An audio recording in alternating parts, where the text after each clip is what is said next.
발솜입니다. 챔피언스 리그의 신라 같은 희망을 안고 있는 토트넘과 강등 직전의 필사적인 버언리와의 주말 경기 어떻게 보셨습니까? 이 경기를 보신 분들은 아마도 저와 비슷한 감정을 느끼셨을 것 같은데요. 먼저는 손흥민 선수와 함께 공격을 이끈 동료 선수들의 절망에 가까운 플레이들로 인한 분통을 느끼셨을 것이고, 그럼에도 불구하고 손흥민 선수가 팀 승리를 위해 헌신하는 모습에 감동을 느끼셨을 것 같습니다. 데이터로도 이는 정확히 증명되는데요. 이것이 오늘 경기 손흥민 선수가 경기장에 찍은 발자국입니다. 마치 맨체스터 유나이티드의 전설적인 미드필더 박지성 선수의 모습을 보는 것 같은 경기장 전반에 걸친 영향력. 토트넘의 빌드업이 엉망이다 보니 원톱 자리에서 자연스레 고립이 되었지만, 이를 풀어내기 위해 직접 수비형 미드필더는 물론 윙백 자리까지 가서 창의적 빌드업을 해주고 직접 볼을 앞으로 운반하는 역할을 했으며, 수비 시에는 중앙 수비수 자리까지 내려가서 헌신적인 모습을 보였습니다. 그러면서도 키 패스를 무려 5개를 창출해냈고, 존슨이 뱉어내버린 골대 바로 앞에서의 빅 찬스도 만들어냈습니다. 반면 손흥민이라는 선수가 토트넘에서 얼마나 팀의 지원을 받고 있는지를 보려면 토트넘 중앙 수비수 2명의 움직임을 볼 필요가 있는데요. 이것이 오늘 결승골의 주인공 반더벤의 모습입니다. 그리고 이것은 또 다른 중앙 수비수 로메로의 모습이었는데요. 이들이 이렇게까지 올라와서 관여하지 않으면 경기가 풀리지 않을 정도로 손흥민 선수 옆에 클리셉스키와 존스는 답답한 모습을 보였던 것이죠. 결국 포스테코글루 감독의 잘못은 그의 전술에 있다기보다는 아무리 봐도 선수들의 역량이 안 되는데 그 전술을 고집하는 것이라고 밖에 볼 수 없는데요. 이렇게 최선을 다했음에도 손흥민 선수에 대한 현지 평가들은 무난하거나 박했습니다. 이해는 합니다. 팀 승리를 이끌어야 하는 주장으로서, 그리고 주전 공격수로서 공격 포인트가 없으면 인정받지 못한다는 것을 말이죠. 손흥민 선수의 동료 선수들이 얼마나 답답한 수준인지 우리는 이야기할 수 있지만, 현지 매체들에게는 그럼에도 왜 골을 못 넣었느냐가 중요한 평가 잣대일 수밖에 없는 것 같은데요. 그래도 아직 4위 자리를 포기하지 않았다는 자신의 말을 행동으로 보여준 오늘 경기가 아니었나 싶습니다.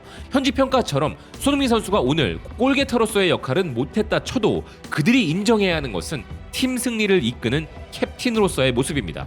캡틴 손흥민은 최근 국제스포츠연구소 CIES가 선정한 바 세계 축구 선수들 중 최고로 헌신하는 공격수로 선정되었는데요. 수비를 하러 시속 25km의 속도로 이동하고 압박을 한 횟수가 전 세계 30개 리그 공격수들 중에서 세계 최다였다는 것입니다. 손흥민 선수가 팀에 가져다 주는 것은 그뿐만이 아닙니다. 후스코어드가 분석한 유럽 최상위 5개 리그에서 15개 이상의 스루 패스를 시도한 선수들 중에 손흥민 선수가 성공률이 가장 높은 유럽 최고의 선수로 선정되기도 했는데요.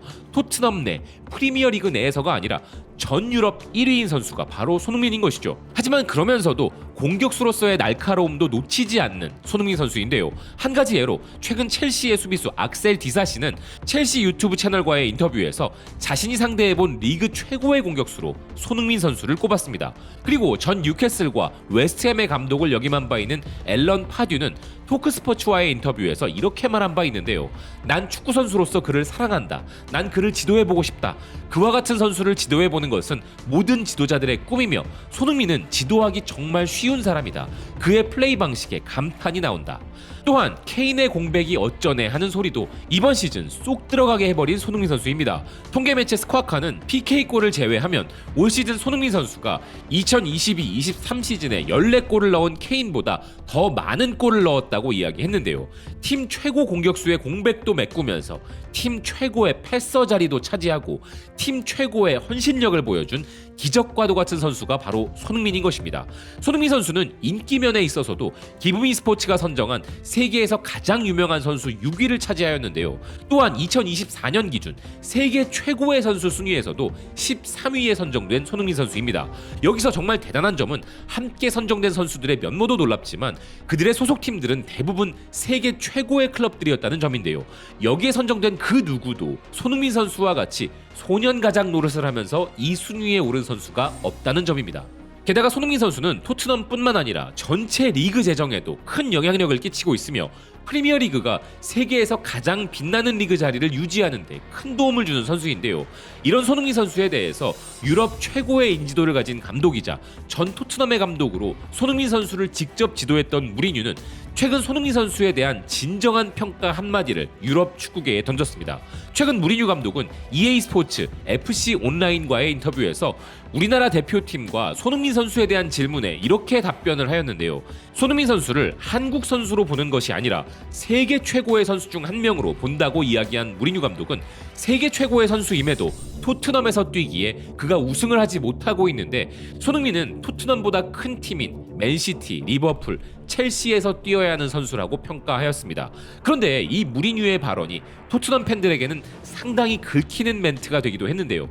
토트넘 소식을 전하는 스퍼스웹은 세계 축구팀 대부분이 손흥민을 원할 것이라는 데에는 의심의 여지도 없지만 이 공격수는 믿을 수 없을 정도로 충성심이 강하며 토트넘과 진정으로 특별한 관계를 맺은 매우 보기 드문 선수인데 토트넘 팬들은 무리뉴가 토트넘의 라이벌인 첼시를 토트넘보다 더 큰 팀이라 언급한 것을 못마땅하게 여긴다는 것입니다. 하지만 무리뉴가 첼시의 전성기를 이끈 감독이기에 무리뉴 입장과 토트넘 팬들의 입장은 조금 다를 수 있다는 기사였는데요. 반면 무리뉴가 함께 언급한 또 다른 팀 리버풀의 매체 리버풀닷컴은 무리뉴가 리버풀이 세계 최고의 선수 중 한 명을 놓쳤다고 말했다면서 손흥민은 클롭 감독의 팀을 상대로 16번의 경기에서 7골 1도움을 기록한 선수이며 무리뉴가 손흥민을 세계 최고라고 인정한 것처럼 클롭 감독도 이에 동의한 바 있다면서 클롭 감독은 그의 인생의 가장 큰 실수가 손흥민을 영입하지 못한 것이라 말한 바 있고 손흥민은 한국 축구의 상징이자 세계 최고의 스트라이커 중 한 명이라고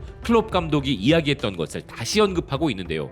이런 무리뉴 감독의 발언에 대해 먼저 토트넘 팬들의 커뮤니티 반응은 이랬습니다. 아프지만 사실이야. 내년에 우리가 우승해서 우승하려면 다른 곳으로 가라는 말을 하지 않길 바란다. 무리뉴는 손흥민의 강점이 무엇인지 알고 있었다. 그리고 더 성공적인 클럽에서 뛸 수 있었다는 손흥민에 대한 그의 생각은 절대적으로 옳다. 내 동생은 클럽에서 손흥민을 너무 낭비하고 있다고 말한다. 연속된 패배로 다시 한번 손흥민에게 비난을 하고 있다. 소니 더 많은 골을 넣지 못하는 것 외에는 무리뉴가 말한 엘리트 능력을 잃지 않은 소니다.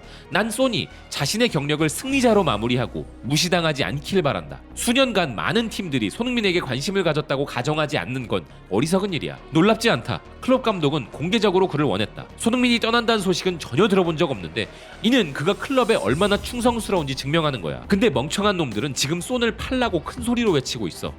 반면 더 흥미로운 것은 프리미어리그 중립 팬들의 반응이었는데요.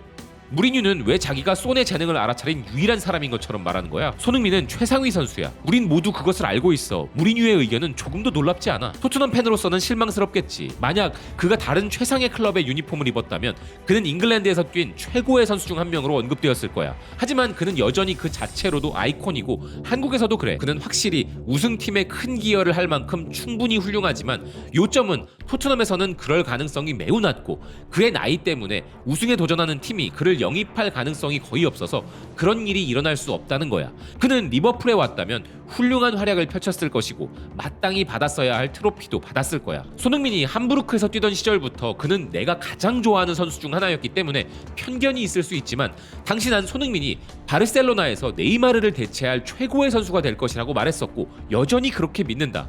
바르셀로나의 특정한 시장성 때문에 그런 일이 일어날 리가 없지만 그는 완벽하게 맞았을 거야. 그는 열심히 뛰고 구설수도 없으며 심지어 겸손하기까지 하다. 그는 또한 지난 10년 동안 우리가 본 최고의 피니셔 중 한 명이었어. 2017년부터 2021년까지 바르셀로나를 지켜보면서 메시가 플레이메이커 역할로 더 많이 플레이하는 것을 보았고 그는 끊임없이 수아레즈, 덴벨레, 쿠티뉴, 말콤 등에게 완벽한 패스를 제공했어. 손흥민도 이 역할에 완벽했고 메시를 커버하는 데 필요한 능력을 다했을 것이다. 토트넘은 훌륭한 선수들이 트로피를 획득하지 못하게 만드는 타고난 능력을 가지고 있어. 리버풀 팬으로서 나도 동의한다. 손흥민은 지금 당장 바이에른 뮌헨과 같은 팀에 쉽게 들어갈 수 있고 다른 어떤 유럽 팀에도 쉽게 들어갈 수 있어. 하지만 그는 토트넘에 너무나 큰 사랑과 애정을 느끼기 때문에 그런 그의 결정을 존중할 수 있다. 소는 분명 우승할 수 있을 거야. 포스테코글루에게 시간을 좀 줘. 올 시즌은 그의 최고의 시즌은 아니지만 확실히 과소평가되고 있다. 난 그가 왜 다른 더 큰 팀과 연결된다는 소리를 듣지 못하는지 이해 못하겠다. 케인이 부상당했을 때 그는 이미 토트넘을 이끌었었다. 너무 늦기 전에 토트넘에서 나가야 한다. 무리뉴도 인터뷰에서 이를 언급했어. 손흥민은 단순히 훌륭한 선수 그 이상이며 토트넘에 다른 클럽들은 상상조차 하지 못할 큰 상업적 가치까지 제공한다. 손흥민은 파리 생제르맹으로 가야 해. 음바페가 떠나면 그들은 왼쪽 윙이 필요하고 그는 매년 챔피언스 리그에서 뛰게 될 거야. 그런데 이런 손흥민 선수임에도 불구하고 요즘 손흥민 선수가 좀 주춤하다는 느낌을 주니까 국내외적으로 모두 손흥민 선수를 까대는 정말 신기한 사람들이 등장하고 있습니다. 하지만 최근의 공격 포인트 획득 실패에 절대 가려져서는 안 될 손흥민 선수의 놀라운 업적들이 있죠. 상대팀에게는 지옥과도 같은 리버풀의 안필드 원정 경기에서 4경기 연속 득점을 올린 리그 최초의 선수가 된 것은 물론이고 30경기 아니 3경기 출장도 어렵다는 프리미어리그에서 무려 300경기를 출장한 손흥민 선수입니다. 또한 대부분의 경기에서 스트라이커가 아닌 윙어로 뛰었음에도 120득점을 올렸으며 61개의 도움까지 올려 토트넘 레전드 반열에 오른 손흥민 선수인데요. 아직 손흥민 선수와 토트넘에게는 이번 시즌 2경기가 남아 있습니다. 상대들은 리그 최강팀 중 하나로 우승을 포기하지 않은 맨체스터 시티와 셰필드인데요. 챔피언스리그 복귀를 위해서는 토트넘의 남은 2경기 결과도 중요하지만 현재 4위인 에스턴 빌라의 남은 경기 상황도 모두 따져야 하는 상황인데 승부욕 강한 손흥민 선수가 무리하다가 부디 다치지 않길 바라는 마음입니다. 그리고 제발 좀 남은 2경기에서만큼은 토트넘 동료들이 손흥민 선수를 덜 답답하게 만들고 도와줄 수 있기를 바랄 뿐입니다. 손흥민 선수의 남은 2경기도 응원하겠습니다. 시청해주셔서 고맙습니다. 또 뵙겠습니다.